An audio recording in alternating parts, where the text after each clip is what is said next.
12장 말씀을 통해서 하나님의 말씀을 같이 나누겠습니다. 특별히 오늘 마지막으로 12장을 나누고 이제 다음 주부터 13장 이렇게 들어가는데요. 우리가 이제 지난 시간에 예수님께서 율법에 대해서 가르쳐 주신 부분을 같이 나누었습니다. 만약에 우리 이제 그리스도를 믿는 신자에게 율법이 중요하지 않다면, 율법이 정말 아무것도 아니라면 이런 부분은 사실 성경에 기록될 필요가 없어요. 우리에게 정말 율법이 필요 없고 아무런 의미도 없다라면 예수님이 뭐하고 여기서 율법의 계명을 두 개로 요약하시면서 강조하시게 되는 거예요. 그러니까 우리도 율법을 생각할 때 우리랑 이제 뭐 거리가 먼 것도 멀다고 생각할 수도 없고, 또 이제 구약이기 때문에 낯설어서 좀 이렇게 약간 좀 이렇게 낯선 이미지를 가질 수 있는데, 우리는 율법을 좀 친숙히 여겨야 하는 사람들이라고 했어요. 그래서 이제 지난 시간에 같이 나눌 때 하나님께서 율법을 주신 목적에 대해서 이제 같이 나눴죠. 하나님께서 율법을 주신 목적은 죄를 억제하기 위한 측면이 굉장히 강한 거예요. 이것들을 하지 말라, 그리고 거기에 대한 죄의 형벌까지 명시해 놓으시면서 한 사회가 하나님의 법 아래에서 유지될 수 있도록 하신 거죠. 근데 율법을 주신 가장 이제 큰 목적이 뭐냐니까, 이 율법을 보고 죄를 깨달아서 그리스도를 갈망하는 거예요. 그래서 이 율법 제도 아래 보면은 제사 제도가 같이 있었죠. 그래서 이스라엘 백성들은 이 율법의 조항들을 보면서 한 가지 알았던 게 뭐냐니까, 우리가 죄를 짓는다는 거예요. 하나님 앞에 죄를 짓고 하나님의 거룩에 너무나도 정말 조금이라도 이룰 수 없을 정도로 미달한다는 거예요. 그랬을 때 그러면은 그걸로 좌절하라 라고 율법을 주신 의미도 있지만, 사실 율법제도 안에는 이 희생제사제도, 제사제도를 통해서 그럼에도 불구하고 하나님 앞에 나아올 수 있도록 하신 은혜를 이 율법을 통해서 깨달으라는 거죠. 근데 그 제사제도가 가리키는 실체가 뭐니까 바로 그리스도라는 거예요. 그래서 신약에서 이 율법을 가르칠 때 율법은 그리스도께 인도하는 초등교사라고 하는 거예요. 회초리를 들고 너 그리스도께 가야 돼. 너 그대로 살 수 없어. 네 힘으로 살 수 없고 네 힘으로 스스로 의롭다함을 얻을 수 없으니까 그리스도께 가라고 회초리를 들고 말하는 이 초등교사와 같다라고 갈라디아서에서 율법에 대해서 이제 가르쳐 주는 거죠. 근데 이제 우리가 지금 다루는 이 율법의 이 목적이 뭐냐니까, 하나님은 그러면은 그리스도께 가면 율법이 끝이냐는 거예요. 그렇지 않다는 거죠. 하나님께서 율법을 주신 목적은 그리스도 안에서 이 새롭게 된 신자가 어떻게 살아야 될지 이 율법을 통해서 지혜를 얻고, 이 율법을 통해서 그 하나님의 법을 인지하고 그 하나님의 법을 즐거워하면서 살라는 뜻으로 율법을 주셨다는 거죠. 그래서 이 율법은요, 구원받은 우리에게는, 신자에게는, 교회에게는 삶의 지침이요, 우리가 준수하고 우리가 충성해야 될 하나님 나라의 법이라고 할 수가 있는 것이죠. 여러분, 하나님께서 이 새 언약 백성을 삼으신 목적이 바로 여기에 있습니다. 하나님께서 이 창조 때부터 원하시는 게 뭐냐니까, 그분의 법을 따르는 그분의 백성인 거예요. 그래서 이제 아담을 만드실 때도 이 선악과를 먹지 말라고 말씀하시면서 그분이 만든 백성, 그분이 만든 그 하나님 나라의 백성이 그분의 말씀을 순종하고 그분의 법에 따라야 하는 필요를 가르쳐 주시는 거죠. 그런데 이제 아담 때부터 어떻게 됐냐니까, 아담 때부터 그 이후로 인류가 하나님의 말씀을 어기는 거예요. 하나님의 법을 어기고 하나님이 만드신 세상에서 살면서도 하나님의 법을 따르려 하지 않는다는 거죠. 그랬을 때 예수님은 그분의 나라의 백성을 만드시는 이 작업을 하시는데, 그게 뭐냐니까 이 구속사를 통해서 하나님의 백성을 만드시는 거예요. 이 절정이 어디서 나타나냐니까 이 성령을 주시는 일에서 나타난다는 거죠. 많은 분들이 하나님께서 성령을 왜 주셨는지를 잘 이해를 못해요. 근데 하나님이 분명히 성령을 약속하실 때 무엇을 약속하신 거냐니까, 내 법을 너희 마음에 새기겠다라고 약속하시는 거예요. 그래서 너희에게 새 마음을 주어서 그 법을 정말 마음으로부터 진실되게 따르는 백성으로 너희를 만들겠다는 거예요. 그 백성을 내가 새롭게 만드시겠다라고 약속하시고, 그 약속의 실현으로 성령을 주시는 거예요. 그러므로 여러분, 성령을 받았다라는 거는 그 법이, 율법이 마음에 새겨졌다는 거예요. 하나님이 구약에서 돌판에 친히 그 율법을 새기셨듯이 신약에서는 우리 신약 백성들에게 이 새언약 백성들에게 우리 마음판에 그분의 율법, 그분의 법을 새기셨다는 거죠. 예수님은 이 율법을 두 가지 계명으로 요약하셨습니다. 첫 번째로는 하나님을 사랑하라 하셨죠. 그리고 두 번째로 이웃을 사랑하라 하셨어요. 그러니까 이게 분명한 거예요. 성령을 받은 신자는 어떤 사람입니까? 하나님을 사랑하고 이웃을 사랑하는 사람. 이게 없다라면, 이 마음의 법이 없다라면 우리가 과연 성령 받았는지 의심해 봐야 된다 했어요. 정말 이 율법을 사랑하지 않고 이 율법이 이 삶의 지침이 아니라면 그거는 그 안에 정말 성령이 있는지 우리가 돌아봐야 하는 거죠. 여러분, 하나님을 사랑한다는 건 뭐예요? 이 전심을 다해 하나님을 사랑한다고 했어요. 마음과 뜻과 힘과 정말 목숨을 다해서 하나님을 사랑하는 거라고 했어요. 다른 마음을 품지 않고 하나님을 사랑하는 거예요. 근데 이제 아이러니하게도 이상하게 교회 오면은요, 제가 봤을 때는 이 좀 하나님을 사랑하는 것 같이 안 보이는 사람들이 좀 있어요. 우리 교회 말고 여러 교회. 좀 제가 그게 좀 아이러니하다 생각해요. 아니 왜 하나님을 사랑하지 않는데 교회 오냐는 거야. 잘 생각해보세요.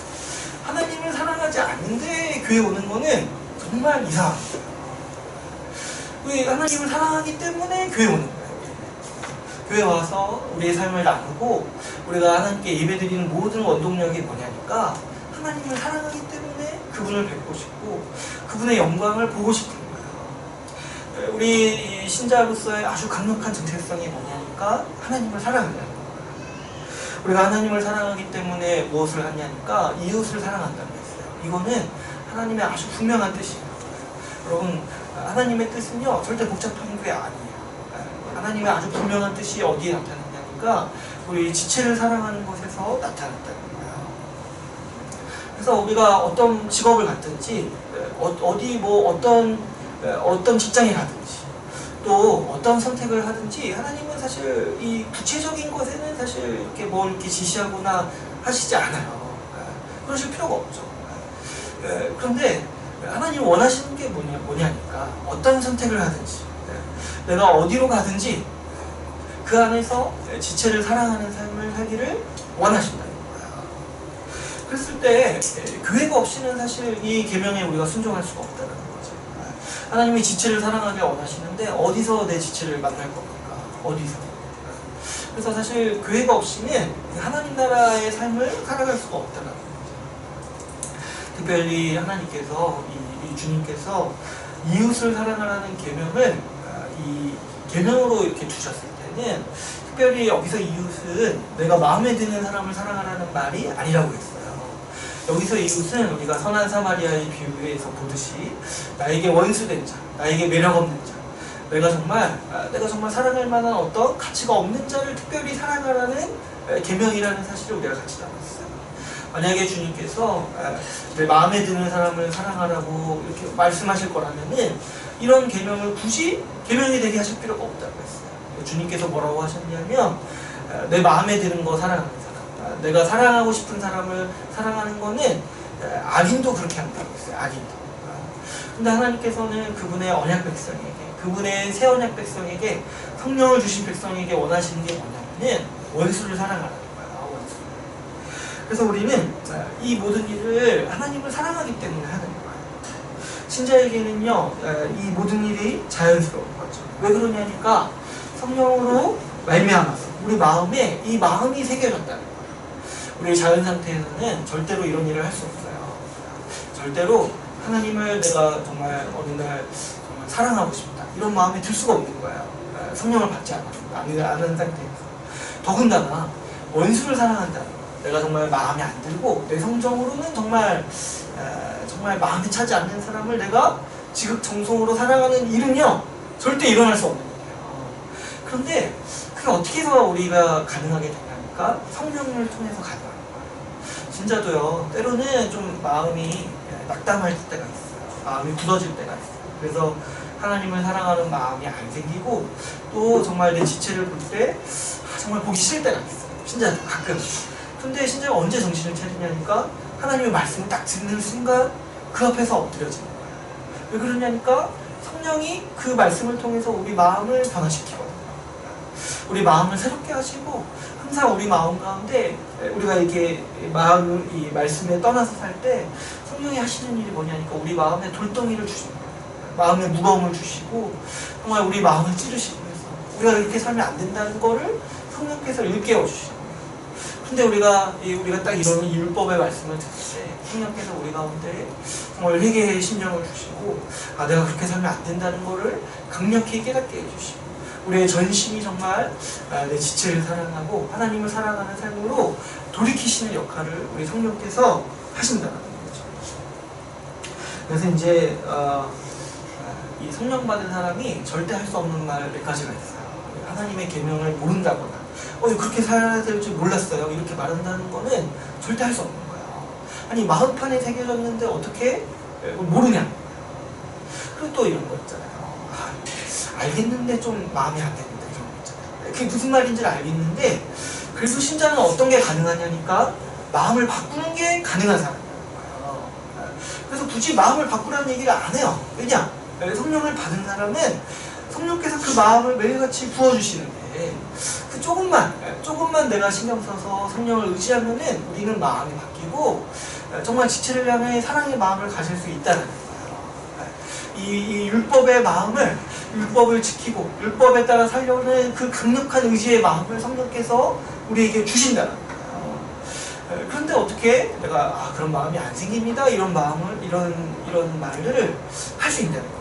무슨 말인지를 알겠는데 그거는 성령받지 않은 사람의 대표적인 행동인 거예요.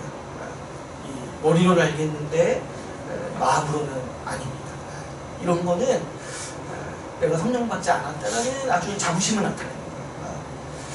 그러나 우리 성령받은 사람에게는 우리가 성령을 의지할 때 우리가 정말 우리의 굳은 마음을 회복시켜달라고 말씀 앞에서 성령 앞에서 의지할 때 성령은 항상 신실하게 우리의 마음을 바꿔주시고 우리에게 통해하는 심령을 주시고 우리에게 새 마음을 주신다는 거죠.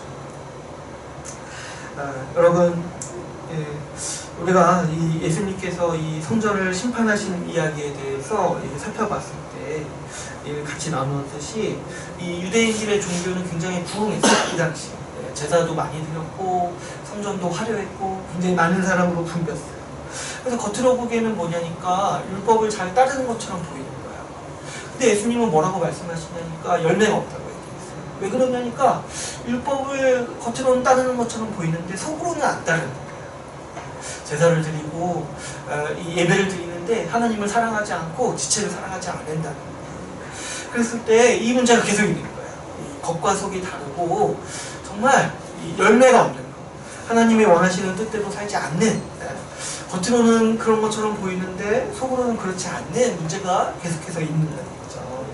오늘 본문 역시도 예수님께서는 정말 진실되게 마음과 뜻을 다해서 그분의 율법을 따르고 하나님의 뜻을 따르는 것이 무엇인지에 대해서 오늘 주님은 가르쳐주고자 하십니다. 그래서 오늘 본문을 또 살펴보면서 우리 하나님께서 정말 우리에게 율법을 보여주셨는데 정말 이 율법을 어떻게 따르기를 원하시는지 또 우리가 정말 어떻게 살기를 원하시는지를 우리가 본문을 통해서 같이 한번 살펴보도록 하겠습니다. 오늘 본문 말씀에 이 35절을 보시면은 예수님은 이 서기관들의 해석에 의문을 제기하십니다. 오늘 본문은 약간 특이한데요. 그동안은 이제 어떤 패턴이었냐면은 보통 이제 서기관들이나 바리새인들이나 사두개인들이 와서 예수님께 딴지를 걸고 질문을 물었어요. 근데 오늘은 반대로 뭐냐니까 예수님이 먼저 이 서기관들에게 딴지를 거시는 거예요. 그 질문이 뭐냐니까 35절에 이렇게 의문을 제기하시죠. 어찌하여 그리스도를 다윗의 자손이라고 부르느냐 이렇게 하시는 거죠. 이 그리스도라는 말은 이제 이 헬라말이에요. 헬라말. 그러니까 그리스어로 표현된 말인데 이제 구약에서는 그리스도를 이제 메시아라고 부르고 메시아. 그러니까 이제 히브리어로는 메시아. 근데 우리는 이상하게 메시아라는 말이 좀 더 다가오고 그리스도라는 말은 이제 무슨 의미인지를 잘 이해 못할 때가 있죠. 근데 이제 메시아나 그리스도가 같은 말이에요. 그래서 이제 통상적으로 부를 때 우리의 구원자라는 의미를 지니고 있죠. 그래서 이 구약에서 약속한 이 구원자, 메시아를 왜 사람들이 다윗의 자손이라고 부르냐고요. 당시 사람들은요, 이 그리스도, 이 구원자, 메시아가 다윗의 자손으로서 오신다라고 그렇게 이해했어요. 그래서 이제 우리가 예수님께서 예루살렘 입성하신 이 장면을 보면은 사람들이 뭐라고 외쳤어요? 예수님을 딱 보고 오는 조상 우리 다윗의 나라라고 외쳤어요. 왜냐하면 예수님이 다윗의 자손으로 오시는 그리스도라고 이해했기 때문이죠. 그래서 이제 또 그 입성하시기 전에 한 사람이 있었죠. 맹인 바디메. 이 사람이 또 예수님을 향해서 뭐라고 불렀냐면 다윗의 자손 예수여 나를 불쌍히 여기소서라고 불렀어요. 그러니까 이 예수님을 다윗의 자손이라고 부른다는 거는 그분을 나의 메시아, 구원자로 여긴다는 의미죠. 근데 이런 이제 고백은 사실 틀린 건 아니에요. 왜 그러냐니까 우리가 구약을 보면은 특별히 우리가 이제 언약을 배우는데 사무엘 하에 보면 이 다윗 언약이 나타납니다. 뭐냐니까 하나님께서 다윗에게 한 가지 약속을 주시는 거예요. 어떤 약속을 주시냐니까 너의 자손을 통해서 너의 이 왕국을 영원히 세우고 너의 자손을 통해서 이 나라, 이 다윗의 너의 나라를 이스라엘 나라를 영원히 견고하게 세우시겠다라는 약속을 다윗에게 주시는 거예요. 근데 이제 나중에 보면은 이 다윗의 왕조가 끊깁니다. 근데 그때도 그래서 이제 이스라엘 백성들이 포로 생활을 하죠. 근데 그때도 하나님이 무엇을 약속하시냐니까 선지자들을 통해서 내가 이 다윗에게 하신 약속을 취소하지 않겠다. 다윗의 왕조를 영원히 세우고 이 다윗에게서 난 한 가지를 일으켜서 이 나라를 회복하겠다. 라는 약속을 이 선지자들을 통해서 끊임없이 주시는 거예요. 그러므로 이제 이 그리스도가 메시아가 다윗의 자손으로 오신다라는 이 해석, 이 믿음은요 구약을 바르게 이해한 결과라고도 생각할 수가 있어요. 그런데 예수님은 약간 여기서 약간 이제 제가 생각할 때 좀 심술부주신 것 같아요. 이게 틀린 건 아닌데 이렇게 딴지를 거시는 거예요. 왜 그리스도를 다윗의 자손이라고만 부르냐는 거예요. 이 서기관들이 이렇게 부른다고 하죠. 근데 이 서기관들이 어떤 사람들이냐니까 이 율법 학자들이에요. 율법을 이 성경을 필사하고 성경을 연구하면서 이 당시 사람들이 성경을 어떻게 연구했냐니까 성경을 그대로 이렇게 필사하는 거예요. 그러면서 이 성경을 보존하고 또 성경을 공부하는 사람들이었던 거죠.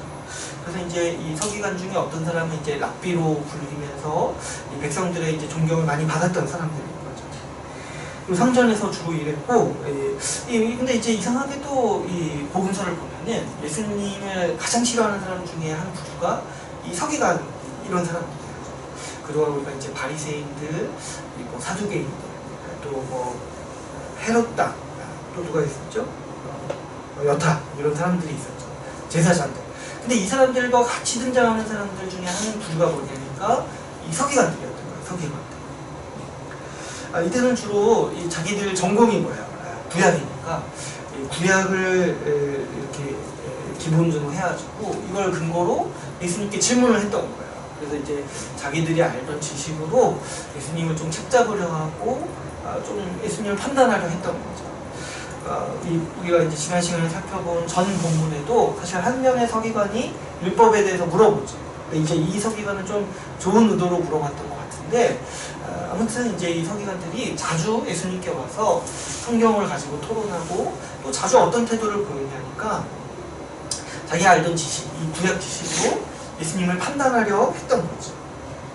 그래서 오늘 본문에서는 이제 예수님이 더 이상 이제 이렇게 질문을 받아주시다가 이제 반대로 예수님이 질문을 하시는 거예요. 이 서기관들에게. 서기관들이 들으라고 이렇게 질문을 하시는 거죠. 어떻게 서기관들이 그리스도를 다윗의 자손이라고만 부르냐는 거예요. 그러면서 예수님은 시편 110편 1절을 인용하십니다. 같이 한번 읽어볼까요? 우리가 시편 이 말씀이 아직 익숙하지는 않으니까 36절 말씀이죠. 여기 인용구가 있죠. 주께서 내 주께 이르시되, 우리 같이 한번 읽어볼게요. 읽어보겠습니다. 시작. 주께서 내 주께 이르시되 내가 내 원수를 내 발 아래에 둘 때까지 내 우편에 앉으라 하셨도다 하였느니라. 네, 시편 110편은요 짧은 시편이에요. 그런데 어떤 내용이냐니까 그 다윗을 여러분 한번 생각해 보시면, 다윗은 지금 약속을 받았잖아요. 근데 어떤 약속이에요? 내 후손이 내 나라를 견고하게 하리라는 약속인 거예요. 그러니까 다윗 입장에서는 그 지금 다윗의 그 자식들이 굉장히 소중한 거예요. 왜 그러냐니까 하나님의 약속이 특이하죠. 너를 통해 내 나라를 세우겠다가 아니라 네 자손을 통해서 세우겠다는 거예요. 그러니까 다윗이 항상 그 평생에 소망했던 게 뭐냐니까, 이 내 자손 중에 한 명이 정말 부강한 나라를 세우겠구나, 이걸 소망하는 거예요. 그러면서 이제 다윗의 시편 중에 어떤 시편이 있냐니까, 자기가 미래에 태어날 자기의 자손을 바라보면서 그 하나님이 베푸실 은혜를 찬양하는 시편들이 있는 거예요. 그래서 내 후손을 통해서 하나님이 이 나라, 이 하나님께서 함께 하시는 이 하나님 나라를 부강하게 하시고 견고히 하시리라는 것을 바라보고 소망하는 거예요. 근데 110편을 한번 보면은 이것도 이제 그와 그 같은 맥락의 시편인 거예요. 하나님께서 다윗에게 자손을 약속하셨고 그 자손을 통해서 그 나라를 부강하게 하시겠다고 하셨으니까 다윗이 그걸 소망하면서 그날을 찬양하고 그날을 기뻐하는 이제 시편들을 쓰는 거예요.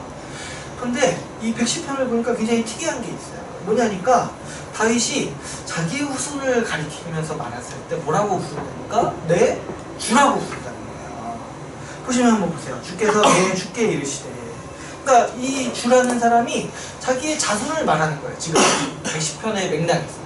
근데 이상하게도 다윗이 자기의 이 후손을 가리켜서 나의 주라고 부른다는 거예요. 나의 주.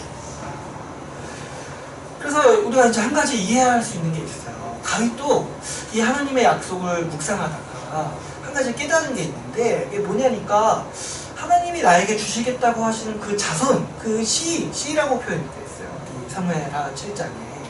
그 씨가요, 내가 지금 이제 보는 내 진짜 후손이 솔로몬만을 얘기하는 게 아니라는 거예요. 하나님께서 내 씨 중에, 내 자손 중에 정말 이 구원자 같은 왕을 주셔서, 정말 구원자로서 왕을 주신다는 걸 깨달은 거예요. 그래서 다윗이 그 평생에 깨달은 게 뭐냐니까, 이 성령에 감동되어서 깨달은 게 뭐냐니까, 하나님이 내 후손 중에 한 명을 자기의 이 구원자, 메시아, 그리스도로 주신다는 걸 다윗이 깨달았다는 거예요. 그래서 다윗이 아주 정말 성령에 감동되지 않고 깨달은 거죠. 여러분, 누가 자기의 자녀를 가리켜서 내 주라고 부르겠습니까? 내가 지금 내 피부치, 내 후손을 가리켜서 내 주라고 부르겠습니까? 근데 다윗은 성령에 감동되어서 이 하나님의 비밀을 깨달은 거야. 하나님께서, 우리 주께서 주시는 구원자가 내 자손으로 오신다는 걸 깨닫는 거야. 그래서 다윗이 그 자손에 대해서 노래할 때 내 주님이 오신다라고 표현하는 거야. 내 주님이 오신다. 그래서 예수님은 이를 통해서 가르치십니다.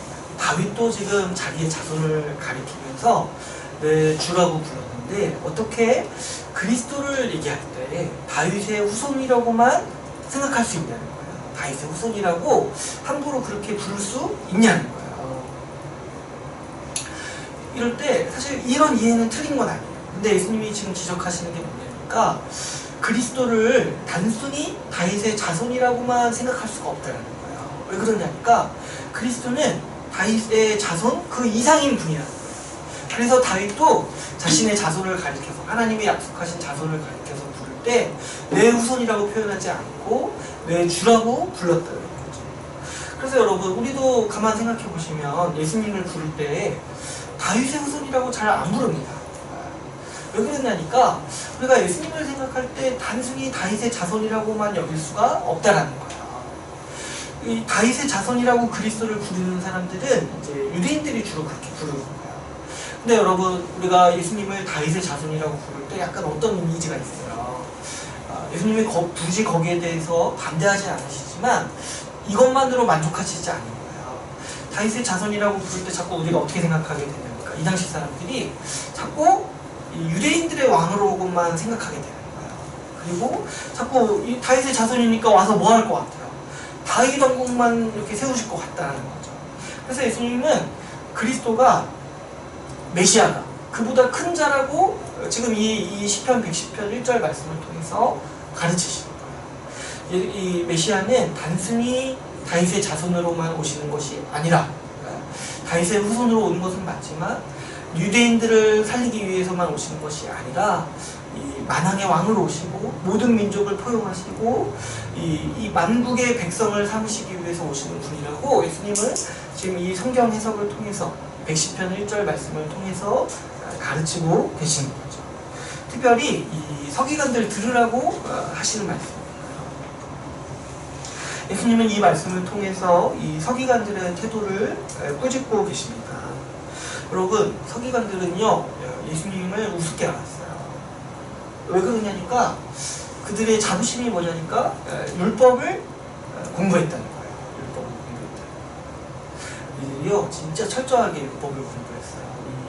이 유대인들이요 이 모세 오경 있죠. 이 성경 구약 앞에 5경 5권의 책을 말하는데 어디까지 이 오경을 공부했냐니까 오경의 총 이 획이 몇 장 가까이 또 있어요.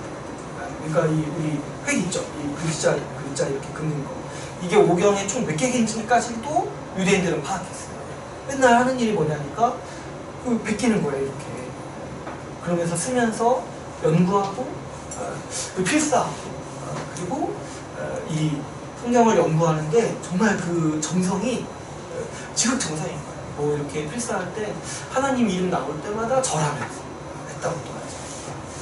그러니까 사실 모세오경이 얼마나 많이 나옵니까? 그때마다 절하고 필사 한 해 다 숫자 세면서. 그래서 이제 서기관들이 주로 하는 일이 뭐냐니까 숫자 세는 거예요. 숫자 세는 거예요. 이 몇 잔지 세고 몇 가지 획이 있는지도 세는 거예요. 그러면서 그렇게까지 이 모세오경을 보존하려고 합니다. 보존하려고. 그러니까 얼마나 이렇게 하면서 자부심이 있었겠어요. 우리가 이제 이런 자부심. 성경의 한 획을 연구했던 사람들인 거죠. 그러니까 이런 자부심으로 근데 이 사람들이 어떻게 예수님을 대했냐니까 예수님을 자꾸 판단하는 거예요. 그들은 자기들이 평생 열심히 구약을 연구했으니까 여기에 자신이 있어가지고 예수님이 메시아인지 아닌지 자기의 지식으로 예수님을 판단하려고 하는 거예요. 그래서 성경 맨날 이렇게 성경에 이런 게 있는데 왜 이렇게 따르지 않으십니까? 라고 이렇게 와서 물었던 사람들이 주로 이 서기관들이었던 거죠. 근데 이들이 착각한 게 있어요. 뭐냐니까 구약을 정말 이해하려면 이렇게 필사하는 게 아니라 누구한테 가서 배워야 되는 거예요. 예수님께 가서 구약을 배웠어요. 왜 그러냐니까 예수님이 가르쳐 주신 대로 구약 전체가 뭐예요? 예수님을 가리키는 말씀이에요. 그러니까 구약을 가장 잘 해석할 수 있는 방법, 잘 이해할 수 있는 방법이 뭐냐니까 오늘 본문처럼 예수님께 와서 배워야 돼요. 그랬을 때 이 다윗의 자손이 다윗보다 큰 자라는 지식을 얻을 수가 있는 거예요. 근데 이제 이 서기관들이 실수한 게 뭐냐니까 예수님께 와서 배워야 되는데 지금 자기 지식으로 예수님을 판단하고 있는 거예요.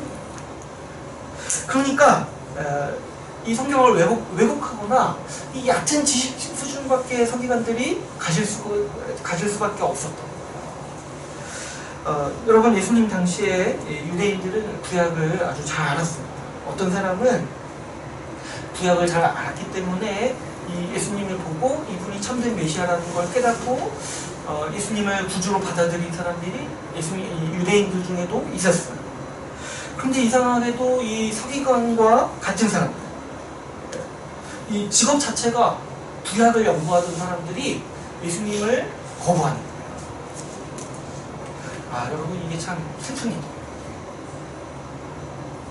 당시 이제 최고의 성경 연구 전문가 그 집단이요 예수님을 거부하는 거예요. 이게 이 부분에 대해서 우리가 아주 깊게 생각할 수 있습니다. 성경을 연구하던 사람들이 구약을 정말 그 몇 글자까지 세던 사람들이 그 정도로 구약을 철저하게 이해하던 사람들이 예수님을 거부했다. 안타깝게도 우리 시대에도 이런 일들이 많이 일어납니다. 성경을 많이 공부하고 알수록 좀 사람이, 저는 그렇게 생각해요. 겸손해지고 하나님을 더 사랑해야 된다고 생각해요. 그게 아니라면 우리가 성경 연구 깊이 할 필요가 없다고 생각해요. 근데 이상하게도 어떤 걸 보냐니까 성경을 연구하고 깊이 공부하는 사람이 교만해지는 걸 보는 거예요. 교만해지고 그 지식으로 자꾸 다른 사람들 판단하고 비판하고 다른 교회, 다른 목회자 판단하고 비난하는 것들을 보는 거예요. 이런 경우가 정말 너무 많아요, 사실. 저도 그래서 저도 가끔 그런 행태를 가질 때도 있는 것 같고, 말씀을 보고 말씀을 붙잡을수록 우리 마음이 더 겸손해지고 더 깊어져야 됩니다. 하나님을 사랑하고 지체를 사랑하는 이 삶이 깊어져야 됩니다. 왜 그러냐니까 결국 결론은 이거거든요. 하나님을 사랑하고 이웃을 사랑하라는 거거든요. 근데 우리가 이상하게도 성경을 깊이 연구할수록 이상하게 교만해지고 다른 지체들을 비난한다는 거예요. 다른 사람들. 예수님은요, 이와 같이 아주 이상하고 정말 끔찍한 이 현상들이 일어나는 이유를 진단하실 때 왜 그러냐니까 사람이 외식하기 때문이라고 우리에게 진단해주고 계십니다. 이 38절에서 40절 보면은 이제 서기관들의 외식에 대해서 가르치시죠. 그러면 이제 외식이라는 말은 뭐냐니까 쉽게 말하면 겉과 속이 다르다는 거예요. 이 비슷한 말로는 위선이 있죠. 위선이라는 건 뭐야? 선을 꾸며냈다는 거죠. 그러니까 이제 겉으로는 이제 친절한 척하는데 속으로는 욕하고, 겉으로는 선한 척하는데 속으로는 악한. 그래서 여기 위선이라는 단어가 이게 비슷한 용례가 뭐냐니까 연극하다라는 의미가 있어요. 연극하다. 가면을 쓴다는 거예요. 가면을 쓴다. 그러니까 내 겉을 꾸미고 속은 감추는 거예요. 이 겉과 속이 다른 게 이제 이 인간의 문제라는 거예요. 이 38절에서 40절을 보시면은 서기관들이 얼마나 외식적인 사람들이었는지를 예수님이 아주 통렬하게 얘기하세요. 이들의 태도를 보시면 이 긴 옷을 입고 다닌다. 긴 옷. 이제 긴 옷이 뭐냐니까 이 버버리를 말하는 게 아니라 예복을 말하는 거예요. 이 서기관들이 굉장히 열심히 있었던 사람이에요. 열심히 있었던 사람. 그래서 이제 이 사람들이 율법을 너무 사랑하니까 율법을 사랑하는 의미를 담아서 자신들의 예복을 길게 만들었어요. 이 약간 이제 두루마리를 좀 떠올리게 만들고 싶었나 봐요. 율법이 이제 두루마리에 적혀 있으니까 자신들이 정말 이 율법을 사랑하고 율법을 연구하는 학자라는 거를 이 예복을 이제 갖춰서 표현할 때 이 긴 옷, 그래서 이제 거의 땅까지 닿는, 발까지 닿는 옷을 입고 이 자기들의 이제 예식을 치렀던 거예요. 근데 이제 이게 예복인 거예요. 예복. 어떤 이 사람들이 집례를 하거나 뭔가 이렇게 성전에서 제사를 드리거나 할 때 입었던 옷인 거예요. 근데 이 사람들이 어떻게 하냐니까 그 옷을 입고 다닌다는 거예요. 밖에. 약간 뭐랑 비슷하냐면 이 목사님들이 이렇게 성례를 집례하실 때 가운을 입으시는 분들 있잖아요. 근데 그 가운을 입고 시장에 물건 사러 갔다고. 그 가운을 입고 뭐 영화를 보러 갔다. 이렇게 생활했다고. 근데 왜 그러냐니까 약간 이제 그걸 통해서 남들 앞에서 좀 보여주고 싶어 한다는 거죠. 그래서 뭘 보여주고 싶어 하냐니까 이 시장에서 문안받는 거, 그리고 회당의 높은 자리야, 잔치의 윗자리에 앉기라고 한다. 잔치 자리에 사실 우리가 이런 예복을 안 입고 가죠. 이런 이제 이렇게 우리가 어디 돌잔치에 초대받았는데 어떤 목사님이 가운을 입고 오신다고 생각해요. 이거 너무 부담스럽지 않습니까? 아니 그분이 아무 순서도 안 맡았는데 마치 어떻게 해야 될 것 같아요. 뭔가 급히 순서를 만들어드려요. 급히 다른 사람들 앞에서 이제 뭐 이렇게 공개적으로 말할 수 있는 마이크를 좀 드려야 될 것 같아요. 이런 생각을 하게 되죠. 근데 이제 이 당시 서기관들이 이런 식으로 태도를 취했다는 거예요. 그래서 어디 가도 이렇게 시장에 가도 예복을 입고 가서 사람들이 내가 서기관인 거 알아보고 인사하도록 인사를 받게 하고. 그러니까 이 사람들이 원하는 게 뭐냐니까 명인 거예요. 존경을 받고 사람들한테 이제 좀 인정받고 싶어 하는 거예요. 그래서 이제 예복을 입고 다니고 했다는 거죠. 그러니까 이들이 율법을 사랑하면서. 그러니까 이들이 율법을 싫어하는 건 아니에요. 보면 그러니까 굉장히 율법을 연구했던 사람이에요. 근데 또 한편의 마음으로 뭐가 있는 거예요? 명예욕이 있는 거예요. 정말 내가 존경받고 싶고 내가 높은 위치에 있고 싶은 그 명예욕이 있는 거예요. 그러니까 이 두 마음이 동시에 있는 거죠. 근데 이들이 명예욕만 있었던 게 아니라 또 돈을 사랑했던 것 같아요. 이 40절을 보시면은 예수님이 그들의 행태를 딱 한 가지 지적하시는데, 그들의 속이 얼마나 썩어 있는지 지적하시는데 뭐라고 얘기하시냐니까 과부의 가산을 삼킨다는 거예요. 과부의 가산. 과부의 가산이라는 건 이제 과부의 재산을 자기가 착복한다는 거죠. 그러니까 속여 빼앗는다는 거죠. 근데 이게 이제 어떤 이제 맥락이 있냐면, 이 당시 이제 서기관들이 율법학자니까 사람들의 존경을 받는 직종이었어요. 그래서 이제 사람들이 율법학자니까 어때요? 신뢰할 만하니까 뭔가 법적인 일들을 맡기는 거예요. 대표적인 일 중에 하나가 이 과부가 있을 때 이제 가족들이 이 재산을 남길 거 아니에요. 이 과부를 위해서. 그러면 그 재산을 관리하도록 법정 대리인 같은 사람으로 이 서기관을 주로 세웠다는 거예요. 왜냐니까 사람들이 생각하기에 율법학자니까 우리가 이제 뭔가 돈을 맡기고 재산을 맡기는 거는 신뢰할 만한 사람한테 맡기잖아요. 우리가 부동산 가는 것도 뭐야? 공증을 받으려고 가는 거예요. 그죠? 마찬가지로 그와 같은 역할을 서기관들에게 사람들이 맡겼다는 거죠. 근데 이 사람들이 어떻게 했다는 거야? 이 과부가 상속받을 재산을 맡았는데 그걸 은근히 가로채고 또 자기를 위해 썼다는 거예요. 그러니까 아주 이제 나쁜 사람들이죠. 그리고 얼마 전에도 그 안산에서 부동산에서 사기쳤다고 하잖아요. 부동산에서 전세를 월세로 해가지고 사기쳤다고 하잖아요. 그게 얼마나 악한 일인지 우리가 분노할 만하죠. 믿고 맡겼는데, 법적인 책임을 맡겼는데 그거를 내팽겨치고. 근데 서기관들이 그와 같은 일을 했다는 거야. 사람들이 믿고 맡겼는데, 그래서 이 과부를 돌봐달라고, 이 재산을 관리해서 과부가 살 수 있도록 돌봐달라고 재산을 맡겼는데, 이 서기관들이 어떻게 했냐니까 그 재산을 가로챘다는 거죠. 근데 이게 얼마나 우리가 그냥 듣기에도 끔찍한 일인데, 예수님이 특별히 이 말씀을 하시는 이유가 있어요. 여러분, 이 율법을 지키는 게 예수님이 두 가지 계명으로 요약하셨다고 했죠. 하나님을 사랑하고 이웃을 사랑하는 거라고 했어요. 근데 이제 구약에 보면은 율법을 지키는 정신, 율법의 아주 이 지체를 사랑하는 게 구체적으로 어디에서 나타나냐니까 고아와 과부를 돌보는 일에서 나타나요. 그래서 우리 선지서 같은 경우 이 율법의 이 구약을 보면은 하나님이 자주 말씀하시는 게 뭐냐니까 너희 중에 고아와 과부를 돌보라는 거예요.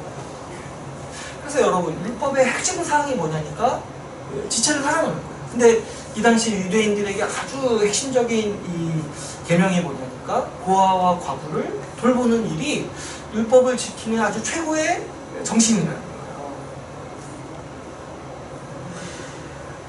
근데 지금 이 서기관들, 율법을 연구하고 이 모세오경을 한자 한자 셌던 사람들이 하는 일이 뭐냐니까 과부의 가산을 삼킨다는 거예요.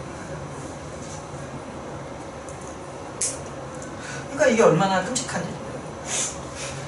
율법이 말하는 이 가장 중요한 일을 정면으로 어기면서 매일 성경을 연구하고 있다. 그러니까 여러분, 이 일이 정말 끔찍한 거예요. 그들은 율법을 붙잡고 연구하지만 또 한편으로는 명예를 원하고 돈을 원합니다. 겉으로는 율법을 사랑하고 율법에 헌신된 사람인 척하지만 사실 그들의 속마음은 뭐냐니까 존경받기를 원하고 또 돈을 사랑하는 거예요. 이 마음이 같이 있는 거예요. 율법을 좋아하긴 해요. 근데 뭐도 좋아하는 거예요. 존경받기를 원하고 또 돈을 원하는 거죠. 주님은요 40절에서 이런 사람들의 심판이 더 무겁다라고 말씀하십니다.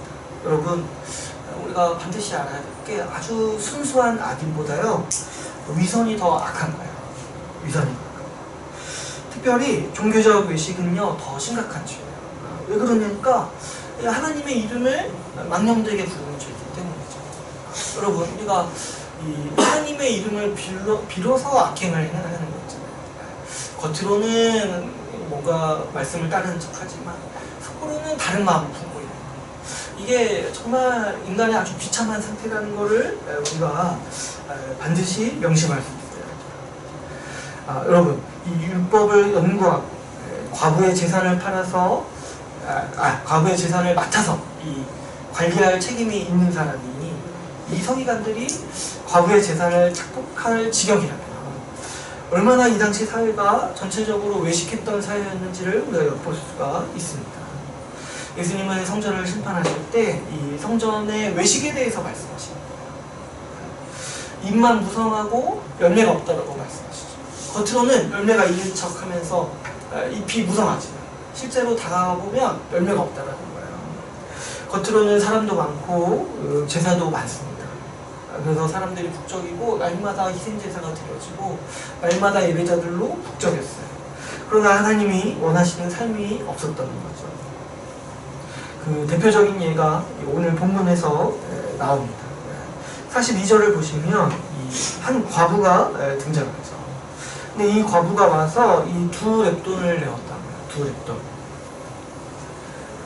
근데 또 44절을 보면은 예수님이 뭐라고 하시냐니까 이 돈이 이 과부의 생활비 전부라고 말씀하세요. 근데 이 2렙돈이 어느 정도냐니까 한 고드란트라고 하는데 이 고드란트는 이제 로마식의 표현이라고 해요. 근데 이제 1렙돈이요 128분의 1 좀 복잡하죠. 데나리온이라고 해요. 데나리온. 128분의 1 데나리온입니다. 근데 1데나리온이 어느 정도의 돈이냐니까 그 당시 노동자들의 평균 하루 임금이었다고 해요. 일당이었다고 해요. 그러면 여러분 하루에 한 5만원 번다고 한번 생각해보면 이 뭐예요? 고드란트 렙돈 이건 얼마예요? 어렵죠? 128분의 1이니까 보니까 제가 보니까 390원 하루 5만원이라고 해요. 하루 일당이 5만원이라고 하면은 1렙돈은 390원. 그럼 2렙돈은 얼마예요? 이거 쉽죠? 아시죠? 780원? 이 정도인 거죠. 근데 지금 이 가난한 과부의 생활비 전부가 얼마라는 거예요? 그 정도라는 거예요. 계산이 좀 헷갈리네요. 아무튼 굉장히 터무니없이 적은 돈이 이 가난한 과부의 생활비 전부라는 거예요. 여러분 제가 앞에서도 잠깐 말했지만 이스라엘 백성이 이 구약에서 율법을 잘 지키는 척도가 뭐냐니까 그 사회 안에 있는 고아와 과부를 선대하는 거예요. 하나님께서 에레미야서에서도 말씀하실 때 항상 뭐를 말씀하시냐니까 너희 중에 있는 고아와 과부를 선대하라고 말씀하세요. 그러니까 이스라엘 백성들이 고아와 과부를 어떻게 대하는지를 보면은 이들이 율법을 정말 지키는지 안 지키는지를 볼 수가 있다는 거예요. 근데 이 당시 성전에 와서 이 헌금하는 어떤 한 가난한 과부의 생활비 전부가 어느 정도의 돈이니까 1,000원도 안 되는 돈이라는 거예요. 여러분 이게 얼마나 이상합니까? 당시 성전은 화려했어요. 수많은 예배자들이 넘쳤어요. 당시 돈도 많이 거쳤다고요. 오죽하면 성전 앞에 돈 바꾸는 사람들이 있고 장사하는 사람들이 있었던 거예요. 그러니까 이 성금 바구니에 돈이 넘쳐났던 거예요. 근데 정작 과부는 어때요? 이 가난한 과부는 생활비가 없는 거예요. 그러니까 얼마나 이게 하나님 보시기에 끔찍한 거예요. 주님은 지금 이거를 지금 못 봐주겠다라고 말씀하십니다. 못 봐주겠다. 당시 성전은 화려하고 돈도 많은데 이 과부는 가난하고 또 서기관들이라고 하는 사람들, 율법을 연구하는 사람들이 뭘 하느냐니까 과부의 가산을 빼앗는 거예요. 하나님께서는 이런 외식을 못 참겠다라고 말씀하시는 거예요. 종교생활을 열심히 하고 성경도 열심히 연구해요. 그런데 정작 하나님의 뜻대로 살지 않는 거예요. 아니 하나님의 뜻대로 살지 않을 뿐만 아니라 오히려 적극적으로 반대로 사는 거예요. 오히려 과부를 존대해야 되는데 중간은 뭐예요? 그냥 상관하지 않는 거잖아요. 근데 오히려 어떻게 한다는 거예요? 과부를 학대한다는 거예요. 하나님이 여기에 대해서 이 성전을 무너뜨리시는 이유가 있어요. 이 가식에 대해서 더럽다라고 말씀하시는 거예요. 이사야서나 예레미야서 보면은 성전을 향해 아주 내가 역겹다라고까지 말씀해요. 여러분, 이게 우리 인간의 아주 죄의 이 모습을 주님이 보시는 거예요. 겉으로는 뭔가 열심히 해요. 겉으로 보기에는 정말 하나님을 사랑하는 것처럼 보여요. 근데 실상은 뭐예요? 과부는 가난하게 생활하는데 돌보지 않고 오히려 그 재산을 착복하고 있다는 거죠. 여기에 우리 죄인의 아주 비참함이 있습니다. 이 겉과 속이 다른 거예요. 겉과 속이 다른 거예요. 로마서는요, 이 겉과 속이 다른 증상이 아주 죄인의 대표적인 모습이라고 우리에게 가르쳐주고 있습니다. 우리 로마서를 한번 볼까요? 로마서 2장 1절 말씀을 한번 보겠습니다. 조금만 넘기시면 되죠.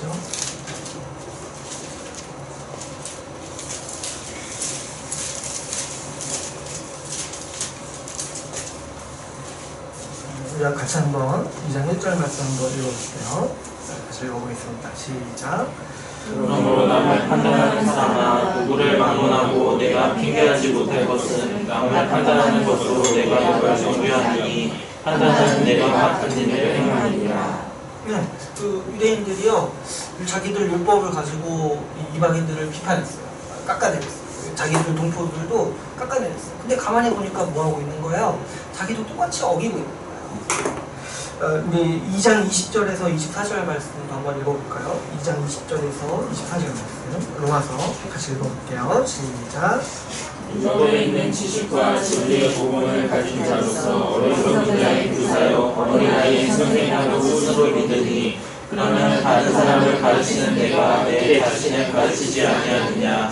도둑질하지 말라 선포하는 내가 도둑질하느냐. 간음하지 말라 말하는 내가 간음하느냐. 우상을 가증히 여기는 내가 신전 물건을 도둑질하느냐. 율법을 자랑하는 내가 율법을 범함으로 하나님을 욕되게 하느냐. 기록된 바와 같이 하나님의 이름이 너희 때문에 이방인 중에서 우를 받는도다. 율법을 자랑하고 율법을 가르치는 사람, 그리고 그 율법으로 남을 판단하는 사람이요, 뭘 하냐니까 자기가 그 율법을 범한다. 근데 여러분, 이 로마서 말씀이요, 사실 유대인만 가르치는 말씀은 아니고요. 여러분, 우리 인간이 그렇다는 거예요. 인간이. 우리 그래요, 옛말 속담에도 뭐 묻은 개가 뭐 묻은 개 나무란다고 하잖아요. 그러니까 이게 인간의 속성이라는 거예요. 자기 자신도 똑같이 어기면서 자기 가지고 있는 기준으로 다른 사람을 판단하고 깎아내린다는 거예요. 이게 위선이고 이게 외식이라는 거예요. 인간의 깊은 죄성이 여기에 있습니다. 사람은요, 겉과 속이 달라요. 항상 두 마음을 품고 있어요. 이게 이제 죄인 거예요. 원래 마음이 하나여야 되는데 항상 두 마음을 품고, 그래서 겉으로는 다르게 행동하고 속으로는 또 다르게 행동하고. 여러분, 사람은요, 외식하는 동물이에요. 사람만 외식할 수 있어요. 사람. 이 꼴을 면하기가 굉장히 힘듭니다. 여러분, 우리 사회에서도 사실 똑같죠. 이 유명한 사람 중에 겉과 속이 같은 사람을 찾아보기가 사실 우리가 힘들죠. 이게 늙을 때 아주 노년까지 겉과 속이 같은 사람을 우리가 존경하는 거예요. 정말 그 살아온 궤적이 같은 사람. 얼마 전에 보면은 한 국회의원이 그 법을 발의했더라고요. 음주운전 처벌 강화하는 법을 발의했더라고요. 근데 그 사람이 몇 주 뒤에 음주운전했어요. 아니, 근데 굉장히 짜증나고 화가 나고 웃기죠. 근데 저는 그거 볼 때마다 항상 저를 생각해요. 내가 그럴 수 있겠구나 생각해요. 왜 그러냐니까 사람이 그런 존재예요. 자기가 어떤 위치에서 법을 만들 수 있고 법을 집행할 수 있어요. 근데 그 법을 따르냐는 거야. 우리나라에서 그 법을 집행하는 사람들은 정말 법을 지키냐는 거예요. 법을 만드는 그 사람들은 법을 지키냐는 거야. 근데 그 사람들 욕할 게 아니라 우리도 마찬가지예요. 우리가 믿고 배우고 옳다고 하는 바대로 우리도 사냐는 거예요. 우리가 다른 사람한테 그렇게 살면 안 돼 이렇게 말하는데 나는 그러면 그렇게 사냐는 거예요. 이게 그 누구를 욕할 문제가 아니라는 거죠. 왜냐하면 이게 우리 모두의 본성이고 우리가 가지고 있는 아주 깊은 정말 그 바닥을 볼 수 없을 정도로 아주 그 깊은 죄의 모습이 뭐냐니까 겉과 속이 다른 문제라는 거예요. 우리 가운데도 얼마나 많습니까? 겉으로는 거룩한 척하지만 각종 비리를 저지르는 목사. 저 옛날에 정말 같은 각종 비리를 저지르는 그 목사님이 자기 하루에 5시간 기도한다고 했어요. 제가 정말 기도하기가 싫더라고요. 여러분, 하루에 5시간 기도해서 그 정도 인간밖에 못 되는 거면요, 정말 사람은 가망이 없는 거예요. 아니, 그분이 그렇다는 게 아니라 사람 자체가 가망이 없다는 거예요. 교회 생활 열심히 하지만 직장에서 이기적으로 행동하는 그 어떤 성도의 이야기를 우리는 너무나 많이 알고 있어요. 그런 이야기들 우리는 심심치 않게 들어요. 여러분, 사람이 얼마나 비참한 존재입니까? 사람은요, 자기가 알고 있는 것과 반대로 살아요. 심지어 자기가 말하는 것과 자기가 배운 것과 자기가 그렇게 살아야 된다고 말하는 것과 반대로 사는 존재가 바로 사람이라는 존재입니다. 그래서 여러분, 우리의 비참함이 여기에 있는 거죠. 우리가 이 문제를 정말 심각하게 고민해야 돼요. 이 겉과 속이 다른 이 외식의 문제를 가볍게 여기다가는 우리도 똑같은 사람이 되는 거예요. 우리가 지금 우습게 여기고 우리가 지금 비난하는 사람들, 아유 변했네, 아 이거 어떻게 사람이 그러냐, 이렇게 말하는 사람들처럼 우리의 노년이 변해갈 거예요. 우리도 나이 먹고 내가 욕했던 그 사람처럼 될 거예요. 그 사람의 내가 내 젊은 시절 삶을 부인하는 사람이 되버릴 거예요. 우리도 쉽게 이렇게 사죠. 우리도 부활을 믿는다고 하면서도 이 생의 문제에 직면했을 때 염려하고 번민하고 마치 세상이 끝날 것처럼 낭망합니다.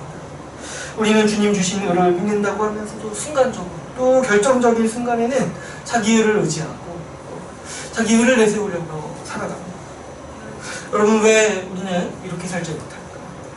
왜 우리는 우리가 믿는 바대로 살지 못하냐는 거예요. 우리가 여기서 깊이 좌절하고 또 깊이 고민하고 항상 이 문제에 대해서 경각심을 가져야 돼요. 이게요, 정말 우리 평생에 걸린 문제예요. 여러분, 그런데 우리가 이 문제를 생각할 때 우리가 아주 정말 믿어야 하는 바가 있어요. 우리가 복음을 믿는다는 것은 주님께서 이 아주 인류 역사의 이 오랜 문제를 해결하셨음을 믿는다는 거예요. 이 외식의 문제, 이 겉과 속이 다른 문제, 이 마음이 나뉘는 문제를 주님은 복음을 통해서 해결하셨다는 사실을 우리가 또 굳게 믿어요. 여러분, 우리 구속사를 보면 하나님께서는 창조 때부터 무엇을 원하시냐니까 정말 하나님의 말씀에 순종하는 백성을 원하셨어요. 그래서 정말 이스라엘 백성들을 구원하시고 정말 이스라엘 백성들에게 복을 주시면서 율법을 주시면서까지 어떻게 하셨냐니까 순종하기를 원하셨어요. 근데 또 율법을 왜 주셨냐니까 핑계할까, 내가 몰라서 못 지켰다고 할까봐 하나님은 분명히 율법을 주셨어요. 그런데 이 구약 역사 속에서 계속 보게 되는 게 뭐냐니까 우리 사람은요, 몰라서 죄 짓는 게 아니라, 몰라서 하나님의 계명을 어기는 게 아니라 알고 어긴다는 거예요. 알고. 그래서 하나님께서는 율법을 통해서 그 깊은 죄성을 보여주고자 하신 거예요. 근데 그러면 주님은 그걸로 끝이냐? 그게 아니라 주님께서 어떻게 그분의 백성을 만드시냐니까 우리에게 성령을 보내주신다는 거예요. 성령을 보내주셔서 우리의 마음을 바꾸시고 이전에 우리 밖에 있던 그 법을, 하나님의 법을 우리 마음에 새기셨다는 거죠. 그래서 우리의 겉과 속마음을 일치되게 바꾸셨다는 거예요. 우리에게 하나의 통일된 마음, 두 개로 나뉘지 않고 하나로 통일된 마음을 주셨다는 거예요. 여러분, 구약에서는요, 율법이 돌판에 새겨져 있고 또 두루마리에 담겨져 있고 그랬어요. 그런데 하나님께서는 성령을 우리에게 주셔서 하나님의 법을 우리 마음에 새기셨다는 거죠.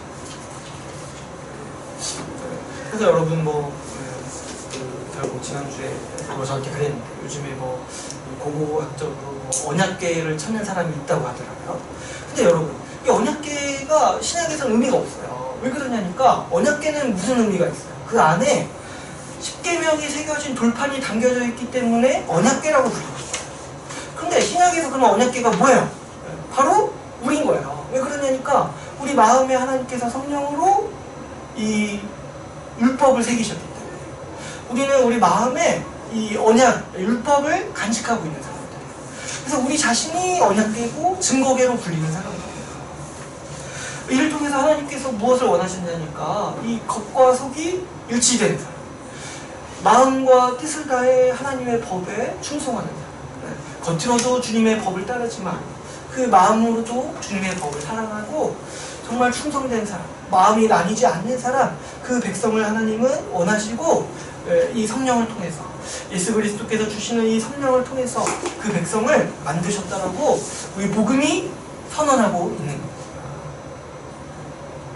그러므로 여러분, 성령은요, 우리 복음은 구원이에요. 근데 어디서부터의 구원이라니까 우리를 외식에서부터 구원하시는 그 구원이에요. 성령은 우리에게 오셔서 우리를 이 외식이라는 죄에서 이 비참함에서 우리를 건져내십니다. 왜 그러냐니까 그 마음에서부터 마음과 뜻을 다해 율법에 순종하는 사람으로 우리를 만드시기 때문이죠. 여러분, 율법, 이 성령을 받은 사람은요, 아주 율법이 마음에 새겨진 사람. 율법이 아주 그냥 이 불같이 새겨진 사람. 그래서 정말 내가 율법을 떠나서 살려 할 때 아주 그냥 성령께서 마음 깊이 탄식하시는 그 목소리를 듣는 사람들. 그래서 여러분, 뭐 어떤 분들은 그렇게 생각해요. 성령 받으면은 뭐 이렇게 법과 상관없이 산다고 생각해요. 그렇지 않아요. 성령 받으면요, 아주 그 전자팔찌보다 더 법에 얽매이는 사람이에요. 네? 이 마음 속에서부터. 네. 전자팔찌는 벗을 수라도 있지. 근데 성령을 받으면요, 율법에서 절대로, 법에서 절대로 뭐예요? 떠날 수 없는 사람. 오히려 그 마음에서부터 그 법을 사랑하는 거예요. 그 법을 사랑하는 거예요. 그래서 이제 잠언에 보면 이런 말씀이 있어요. 주님의 말씀이 나에게 금으로 된 쇠사슬과 같다. 쇠사슬이에요. 나를 억제해요. 근데 억제는 게 그 기분 나쁜 억제는 게 아니라 정말 아주 고귀하게 나를 붙든다는 거예요. 이 말씀이. 주님의 말씀이. 그래서 성령께서 우리에게 오셔서 하시는 일이 뭐냐니까 우리를 주님의 말씀으로 붙드신다는 거예요. 여러분, 우리 마음의 중심에 율법이 새겨져 있어요. 그래서 그분의 말씀이 새겨져 있는 거예요. 그러므로 신자는요, 이 말씀으로 기뻐하는 사람이죠. 말씀을 들을 때 기뻐하는 사람. 성령 받은 신자는요, 절대로 이 말씀에서 멀어질 수가 없는 거죠. 왜 그러냐니까 말씀에서 멀어질 때마다 뭐예요? 마치 이 전자팔찌가 이렇게 멀어지면은 경고음을 울리듯이 성령이 우리 마음속에 경고음을 울리듯이 신자가요, 말씀을 멀리하는 순간 아주 그 시체처럼 살아가요. 시체처럼. 성령 받은 신자는요, 말씀을 들을 때, 말씀을 볼 때 살맛이 나요. 어떤 신자도요, 내가 말씀을 떠나서 말씀과 정말 멀어지면서 생기를 얻을 수 없어요. 그렇게 살다가도 말씀과 멀어졌다는 생각이 들면 낙담이 되고 그 삶의 의욕을 얻지 못하는 거죠. 성령의 사람은 이 말씀을 떠날 수가 없는 사람들이죠. 그래서 매주 주일 이 선포되는 말씀을 기대하고 들으려 하는 사람들이죠. 그래서 우리가 예배가 그래서 중요한 거예요. 제가 이제 신대원 다니던 시절에 사실 뭐 매일 성경 공부하지 않겠습니까? 그리고 사실 예배도 되게 많았어요. 월요일에는 방별로 드리게 되고 수요 예배도 있고 또 뭐 이렇게 부교육자로 교회 가면 금요차가 되고 그러니까 일주일에 한 예배가 3-4개 정도 됐던 것 같아요. 그리고 반별로 드리는 예배도 있고 아침마다 드리는 경건회도 있고 그리고 새벽마다 새벽 예배도 있고. 그런데 제가 항상 그때 기대했던 게 뭐냐니까 주일에 말씀 듣기를 기대했어요.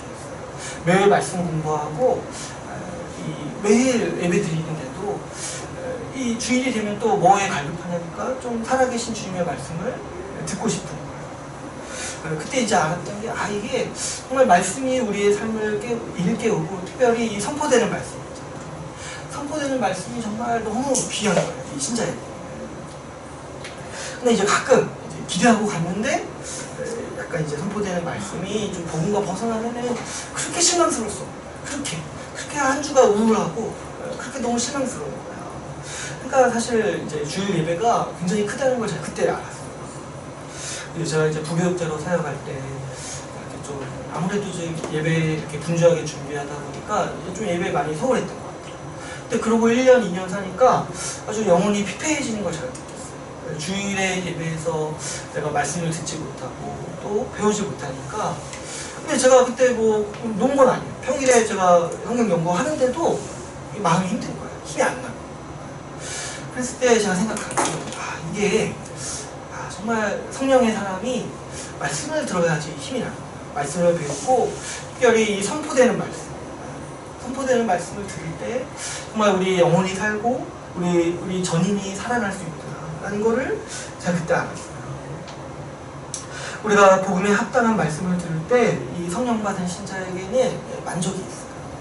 그래서 제가 확신하는 게 뭐냐니까 설교를 잘할 필요는 없어요. 그런데 뭐 굳이 설교를 잘할 필요는 없어요. 근데 정말 그 설교 중심에 복음이 있는 거예요.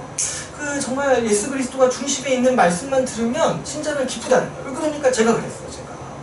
어떤 목사님이 말씀을 그렇게 잘 못하셔도 그 안에 복음이 있을 때 그렇게 마음이 기쁜 거예요.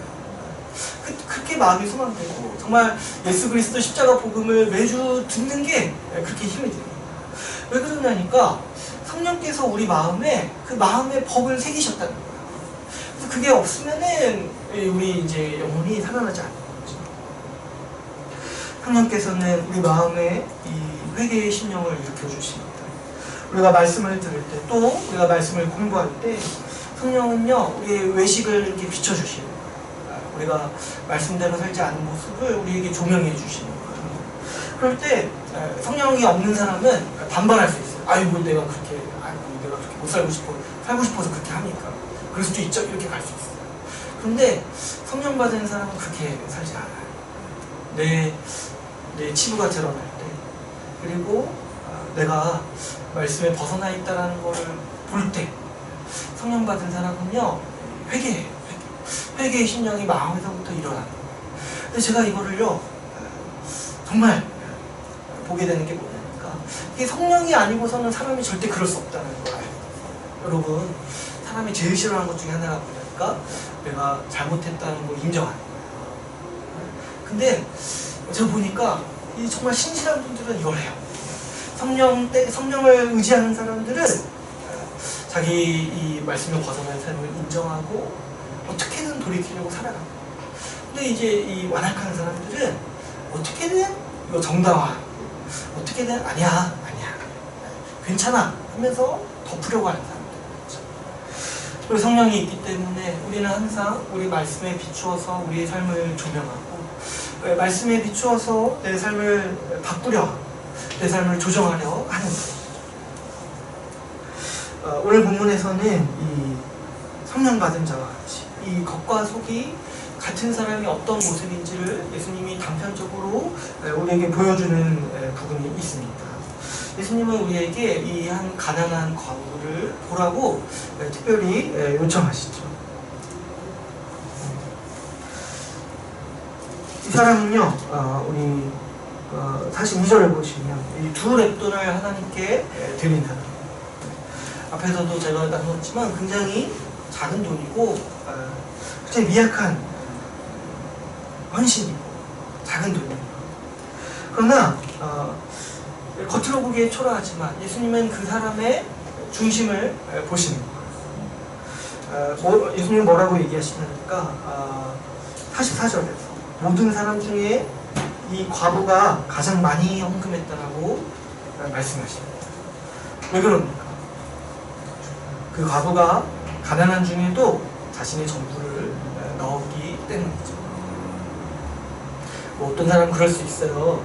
가난하니까 이거 별로 큰 돈 아니니까 내는 거 쉽지 않냐 이렇게 말할 수 있어요. 근데요 여러분 그건 진짜 사람을 모르는 거예요. 가난한 사람이 오히려 더 내기를 싫어해요. 왜냐? 자기 이거밖에 없다고 생각하니까. 근데 이 과부는 어때요? 자기 이거밖에 생각하는 게 없다고 생각하는 게 아니라 비록 이거지만 비록 적지만 내 전부를 드리고 싶은 마음을 그 하나님 앞에서 표현하는 거예요. 이 사람은요 전부를 낸 사람, 이 두 렙돈 낸 사람. 바로 이 모습이 예수님이 그토록 말씀하시는 율법을 지키는 사람의 모습입니다. 마음과 뜻과 힘을 다해서 하나님을 사랑하는 사람. 그게 뭐예요? 자기 전부를 하나님께 드리는 사람이라는 거죠. 주님께서 우리에게 원하시는 마음도 이와 같습니다. 여러분, 주님은 우리에게 전부를 원하십니다. 하나님을 사랑하라고 하셨어요. 그런데 이 사랑은요, 그냥 일반적인 사랑이 아니라 언약적 사랑이요, 이 배타적인 사랑이라고 할 수 있어요. 이 관계를 잘 표현하는 이 제도가 뭐냐니까 결혼관계예요. 여러분, 결혼은 어떻습니까? 배우자에게 전적으로 헌신하기를 원하죠. 여러분, 누구랑 결혼합니까? 나랑만 같이 나를 사랑할 사람, 나를 전적으로, 그리고 다른 사람과 달리 배타적으로 사랑할 사람과 결혼하죠. 누가 결혼할 때 이렇게 계약한 사람 본 적 있어요? 너는 나도 사랑했는데 다른 사람 사랑해도 괜찮아. 이렇게 하지 않죠. 전부를 원하는 거야. 그 사람 마음에 전부를 원하는 거예요. 그게 이제 결혼제도의 아주 특징이죠. 그런데 주님께서 결혼제도를 주신 이유는 남자와 여자가 만나서 그렇게 배타적으로 사랑하라고 그 목적이 아니라고 했어요. 그것도 있지만 주님께서 이 결혼제도를 주신 이유는 하나님과 우리의 관계를 보여주시기 위해서 이 결혼제도를 주셨다고 했어요. 그래서 여러분, 하나님은요, 이 언약을 맺은 이 백성들을 향해서 어떤 관계라고 자주 얘기하시니까 구약에 보면 너희가 나와 결혼했다라고 얘기를 하세요.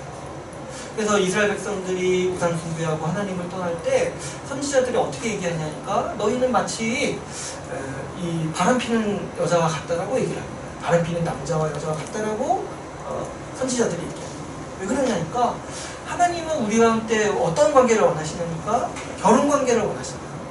그 정도로 우리 하나님께 전부를 드리고 전부를 마음을 다 바쳐서 마음을 다 들여서 사랑하기를 원하신다. 신약에서는 어떠합니까? 그리스도와 우리의 관계, 우리의 연합을 가리킬 때 결혼 관계로서 가리키는 거예요. 그래서 이 요한계시록에서 그리스도가 다시 오시는 날을 어린 양의 혼인잔치라고 얘기합니다. 우리 교회는 그분의 신부가 되고 예수 그리스도는 신랑이 되셔서 우리에게 오신다는 거죠. 주님은 우리의 전부를 원하십니다. 왜냐하면 그분이 우리에게 전부를 주셨기 때문이죠. 예수님은요, 우리에게 그분의 생명을 주시고 그분의 의를 주시고 성령을 주시고 그분의 모든 소유를 우리에게 주셨습니다. 그분은 우리를 한 마음으로 사랑하셨어요. 우리를 대하실 때 겉과 속이 다르게 대하시지 않고 우리를 위해 죽으셨을 때 뭐 두 마음을 품지 않으셨다는 거예요. 예수님이 우리를 위해 죽으셨는데 아유 정말 지겹다 하면서 죽으신 게 아니에요.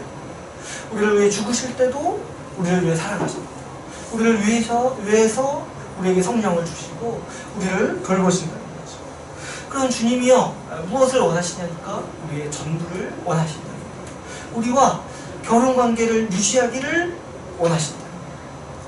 내가 너희에게 전부를 준 것처럼 너희도 나에게 전부를 다해서 사랑하기를 원하신다는 거죠. 주님께서 이 과부의 두 뎁돈을 기쁘게 받으시는 이유가 여기에 있습니다. 주님은요 돈을 기뻐하시는 것도 아니고 또 이렇게 뭐 많이 내는 것을 기뻐하는 것도 아니에요. 많이 내는 건 사실 교회 목사님들이 기뻐하죠. 그런 걸 주님이 원하시는 게 아니라는 거예요. 주님은요 그 마음의 전부를 원하시는 거예요. 그 마음의 전부를 원하시는 거예요. 주님은 우리의 겉모습만을 원하시는 게 아니고 우리의 일부만을 원하시는 게 아닌 거예요. 주님은 일주일 중에 주일 딱 떼어서 예배드리는 것만 원하시는 게 아니라 월화 수목 금토일 전부를 원하시는 거예요. 여러분 뭐 주말 부부도 아니고 누가 결혼해서 그렇게 삽니까? 주일 하루만 만날래 이렇게 삽니까? 주님이 그런 관계를 원하시는 게 아니라는 거예요. 너의 전부 매일을 원하시는 거예요. 우리가 이 서기관들처럼 말씀도 사랑하지만 세상도 사랑하고 이런 거 원하시는 게 아니라는 거죠.